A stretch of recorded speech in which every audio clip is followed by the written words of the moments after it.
We have events like this every month, either a breakfast or a luncheon, and it's an opportunity for the business community in the Baton Rouge market to hear a very speaker with good news and things that are going on within the community. Today our guest is Chief Deputy from the Baton Rouge Police Department, and he's going to give us an update of what's going on in the community with the BRAVE program and their new location, moving to the hospital, etc. But just kind of an update as to what's going on for our protection within our community. I am talking for the Better Business Bureau Luncheon here today, giving a little speech about Baton Rouge Police Department and the relationship we have with Baton Rouge businesses. Law enforcement and business work hand in hand. We kind of both do not the same thing, but we work in a relationship because they're trying to grow their businesses and prosper their businesses. We're trying to keep their businesses safe and keep their crime rates down. And if we can keep the crime rate down, they get more business, creates more businesses coming in. So it's a win-win for everybody. I represent 650 of the very best and finest police officers that you will find anywhere. I am extremely proud of them. They make my job a lot easier because I get to come up here and brag about the things that they do. I told someone the other day, since becoming a part of administration, I don't really do police work anymore. Police work is getting out on the street and arresting the bad guys. Well, I haven't done that in a while, and I miss it a lot. But handling the administration parts of the police department is just or equally as important to give them the help and the support they need to keep you safe. So it is an ongoing thing, and we work hand in hand with that. But I would like to thank you for inviting me here today. It's an honor to speak with you for a few minutes about the Baton Rouge Police Department and our relationship with you, the business leaders and the small businesses, or not say small, but the businesses of which I didn't know, the 12 parish area. I thought it was more just local areas here, but the 12 parishes. And your relationship between business and law enforcement. For most of 2013, this is really bothering me. I'm sorry. For most of 2013, you've heard myself, the District Attorney Hiller Moore, Sheriff Gautreaux, and Colonel Edmondson stand up and talk to you about the BRAVE initiative and talk to you about a collaborative effort between all local law enforcement agencies joining together to combat violent crime in this city.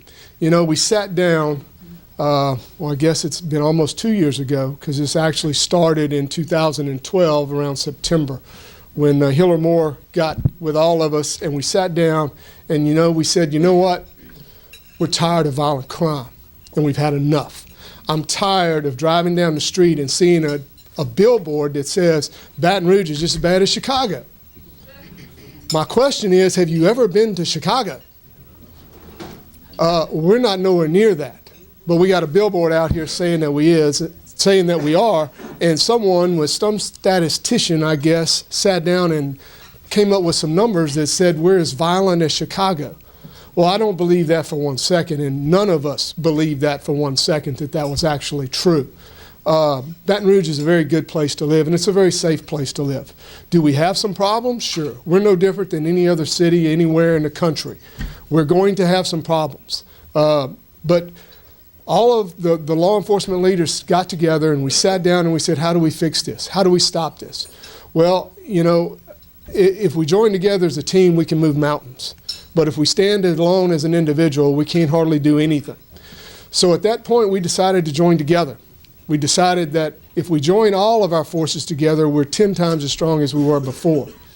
And in 2013, we all joined together, not only the city police, sheriff's office, district attorney's office, probation and parole, state police, all of our federal partners, FBI, ATF, all these agencies got together, DEA, I'm trying not to leave anybody out because there's a lot of them that's involved in this. And we sat down and we came up with a plan to target violent crime in this city. And as a result, violent crime in this city, and specifically our homicide rate for 2013, was down 25%. That is a huge number. Now, I don't want to stand here and pat myself on the back and say, we won, we did it. That was just the first step. We have a very long way to go. We know that the problem is going to exist. I don't want to to get up here and try to tell you that we're done and, okay, we did that, it's over, next thing we move on to. That's not it. Our efforts are going to continue the same way they did in 2013. We're trying to broaden the horizon even more. We're trying to bring more agencies involved, and we're trying to bring more areas involved because we're all chasing the same bad guys. Sheriff Gautreaux's chasing the same bad guys I'm chasing in the city. Sheriff Ard in Livingston, he's chasing the same bad guys. Sheriff Wiley in Ascension, he's chasing. These guys are mobile now. Used to when you had a crime problem, it stayed more in the neighborhood. Well, these guys can move around now. They come in Baton Rouge, they commit crimes, they go to Livingston, they commit crimes there, they go to Ascension, they commit crimes there. They go all over. It's not just an inside the city thing. So with all of us working together, it has paid huge dividends as far as our crime stats and our crime numbers. Now, we're voting on the homicide numbers for last year, but as a whole, overall crime was down in every category from last year. Now, if you're a victim of one of those crimes, I'm sure it doesn't seem like it's down in your neighborhood or in your vicinity. But overall crime was down. Baton Rouge is changing. And you, above everybody else, you know that. Y'all are the Baton Rouge business owners and business people. You know that Baton Rouge is changing, and downtown is booming at the seams. It's busting loose. Downtown's not going to be able to stay in that little confined area that it was before. It's going to have to get bigger. So with that change brings change with us, and brings the way that we're going to have to change to better serve you, to better serve the citizens of our community, and change those relationships. Burglary, internal theft, fraud, vandalism, and robbery are all concerns for businesses and people alike. The BRPD would like to take advantage of a large metropolitan police department in regards to having a number of specialized divisions. We're not, for lack of better terms, we're not Mayberry. We don't have 2 officers who handle everything. We have 650 officers and approximately 60 specialized divisions that specialize in certain kinds of crimes, such as our internal theft division, our fraud divisions, we have a robbery division, we have a homicide division, and one of our biggest and most booming divisions is our financial crimes and computer crimes division. How many people in here have been a victim of a computer crime where they stole your identity? Me. I'm one of them. It is huge. It is growing day by day. People are hacking into websites, they're hacking into systems, and they're getting all of our personal information. They're making charges on your credit card, they're destroying your credit. That division for the Baton Rouge Police Department is growing faster than any other division. They just can't keep up. So we're continuously having to reevaluate those situations and move manpower where we need to. So with the growing economy, with the growing businesses, grows our crime problem in certain areas. So that's one of them that has grown over the past year and a half or so. But being a big department, that allows us to specialize some of our officers. We send these officers off for specialized training through the FBI and any other organization, and some businesses will sponsor trainings to specifically help police. Because let's face it, usually we don't have the best technology that's out there. Usually we're probably 3 to 4 years behind the technology curve because we're trying to catch up. Just to give you for instance, my operating system on my computer is 2003, Windows 2003. So we are way behind in technology. So what happens is we send these officers off to get this specialized training, which allows them to better serve the community and better serve you, because the technology aspect is way over my head. I can't really speak the lingo, but I do have guys that can. They can come in, they can take your computer, and they can tear it completely apart. They'll find out anything and everything that you've done on your computer, your cell phone, or any other mobile device. And that's huge when we're solving crimes, because how do people communicate nowadays? It's on that thing that's in their pocket or in their hand. It's on that cell phone. And we have guys that are specifically trained in Quantico, Virginia by the FBI how to take that phone and find out everything that you've done on it, who you've contacted, who you sent text messages to, the whole 9 yards. Now, does that get scary a little bit? Yeah, it does. It is a little scary.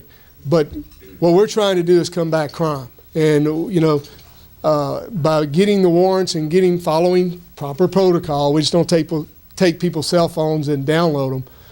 But following the proper protocol, we're able to solve and connect a lot of crimes that we may have never been able to do so before, just by using those cell phones, the GPS technology in your phone. I know y'all watch CSI, and all the crime shows on TV, you know, where they solve all these crimes in an hour. That usually doesn't happen. I mean, it takes us longer just to, you know, to write the warrant than it is to solve the crime. But we do have that technology, and we do have that ability, and we are using that in our crime-fighting techniques. So, you know, when you see those, you can rest assured that the Baton Rouge Police Department and all the local agencies are using this technology to battle crime. And it's the next step to battling crime, and we're trying to stay ahead of the curve and solve that. I wrote a lot of things down, and I'm trying to stay on point. But for businesses, for you, and what we've done with local community organizations is, I'm going to offer you something that I don't know that you've ever been offered in the past. I'm going to offer you some of these specialized detectives. I know all of you probably have monthly meetings where you have to bring speakers in and do training and talking and so forth. I'm going to offer you my special detectives. If you have an instance where you want someone to come in and talk on internal theft, if you have an instance where you want someone to come in and talk about computer crimes, if you have an instance where you want someone to come in and talk about what to do in a robbery, a burglary, or a self-defense, safety tips in general, call us. I will send that detective to your monthly meeting, and he'll give you firsthand information as to what we're doing and how we're doing it. It's just one way for us to forge that gap between the community and us. We want to be open. I don't want a police department where you're sitting here wondering, oh, yeah, he's telling us that, but what's he not telling us? He's hiding a whole bunch of stuff. We don't have anything to hide. You know, the media, man, they get on us, and I really don't have anything to hide. They know more things about us than I do. I had one call me the other day and say, Chief, can you comment on this? And I said, what are you talking about? I don't even know about that. He knew before I did what was going on and wanted to comment on it. And he was right. I mean, it was actual an incident that happened, and he wanted to comment on it. So he doesn't have my cell phone number anymore, so we fixed that little problem. But my point is, we want to bridge that gap, and I want an open police department. Are you trying to tell me something? Okay. We want an open police. I thought he was telling me like, hey, shut it off. We want an open police department, and we want it not only with the community, but we want it for you. We go to all these community meetings where we give safety tips. I send my defensive tactics instructors out to talk about home safety tips, self-defense classes. We offer the Equalizer program, which in the nature of our current events going around town, it's a women's self-defense course. It gives you safety tips. It gives hands-on training. We're going to actually let you punch bags. We're going to actually let you kick, and we're going to actually show you how to get someone off the top of you if you've been taken down to the ground and you're trying to get away. Now, I won't go into all of that right now because that's a whole nother thing, but we do offer that, and I want you to know about that. If you want us to come to your business and do that class, we would be more than happy to do that. Call us, we'll send them out there, and we'll get that taken care of. A lot of businesses ask us to come do those. If y'all remember back during the serial killer, back many years ago, we were going to a lot of businesses, and that was their monthly training session, was we'd come in and do those talks. It's open. It's yours to take advantage of. Please call us, 389-3800, and they'll put you in contact with the right people, and we'll be more than happy to come out there and do that.